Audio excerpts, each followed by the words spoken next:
এই দিদি দিদি বল বল এমন বল না এই রাজভাষা তোকে কেমন লাগছে রে দিদি? খুব সুন্দর লাগছে জানিস দিদি, সকলে কেউ কত সুন্দর কত সুন্দরী তোমাকে ভালোবাসে তাই না দিদি? যেন সকলে যেন তোমার নিজেরই সন্তান।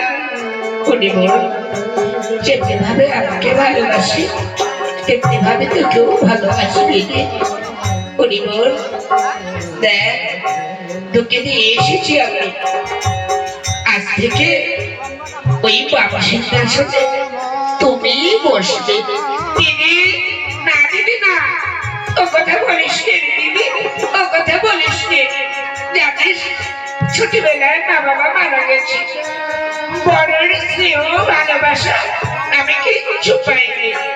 জানিস তুই যেন আমার সতীন না, তুই আমার নিজের দিদি। আরে বল না ওই দিদি থাকতে বোন কি ওই রাজা সিংহাসনে বসতে পারে?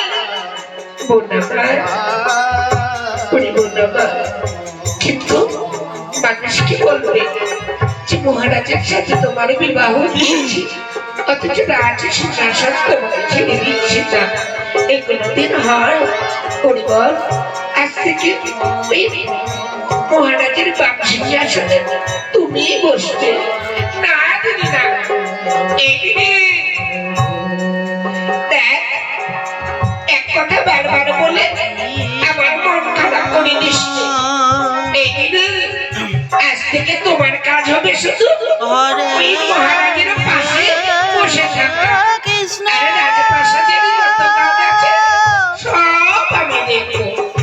এই বোন এখন থেকে সব কাজ করলে মহারাজের মন জোগাবে কি করে?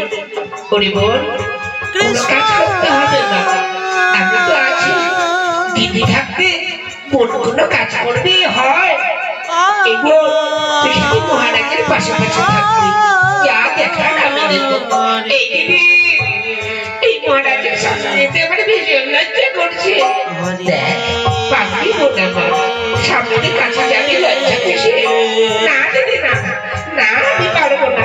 এই দিদি ওই দেখ মহারাজ আসছে। এই দিদি আমার ভীষণ লজ্জা করছে, দিদি আমার ভীষণ লজ্জা করছে। ওই দেখ মহারাজ আসছে।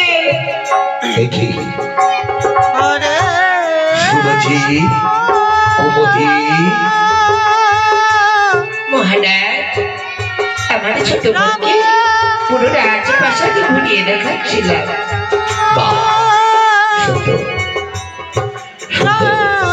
তোমরা দুশোদিন মিলেমিশে থাকবে, এটাই তো আমি চাই।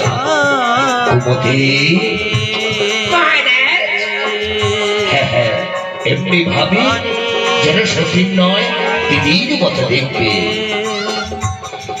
মহারাজ মহারাজ এই দিদি কি জানি বলছি রে, কি বলছিস তুই? দাদা দাদা মহারাজ কি হয়েছে তোমার? এমনি তীব্রভাবে যদি বসে থাকো আমার ছোট বোন কি ভাববে? তোমাকে তো ভীষণ রাগে রাগে দেখাচ্ছি। দাদা শুনেছি সবই তো ঠিক আছে, কিন্তু জানো শুনেছি এই রাজ্যে একজনের সেনাপতি নেই। আজ সেনাপতি নেই বলে রাজ্যের বকেয়া কর আদায় করা হচ্ছে না। আজ সেনাপতির অভাবে রাজ্যের বকেয়া কর আমি আদায় করতে পারছি না। কোথায় পাই বলো তো? একটু যদি নিজস্ব মধ্যে কেউ সেনাপতি হতো তাহলে কতখানি সুন্দর হতো, তাই না? হ্যাঁ মহারাজ ঠিকই বলেছে, নিজেদের মধ্যে যদি কেউ থাকতো তাহলে আপনি নিশ্চিত থাকতে পারতেন। দিদি এই দিদি কি হলো? দিদি মহারাজ যদি কোনো মনে না করে তাহলে আমার ভাই দুর্জয় সে বেকার থাকে, মহারাজ যদি বুঝিয়ে সুঝিয়ে ওই দুর্জয়কে যদি ওই সেনাপতির পত্তা দিত, তাহলে আমার ভাইটার একটা কাজ হতো। হরিবোল, একটু অপেক্ষা কর, আমি মহারাজকে জিজ্ঞাসা করবি। মহারাজ, মহারাজ, শুনেছি। মহারাজ, আপনি যদি কোনো মনে না করেন, তাহলে আমাদের ভাই ওই দুর্জয় ভাই বেকার থাকে।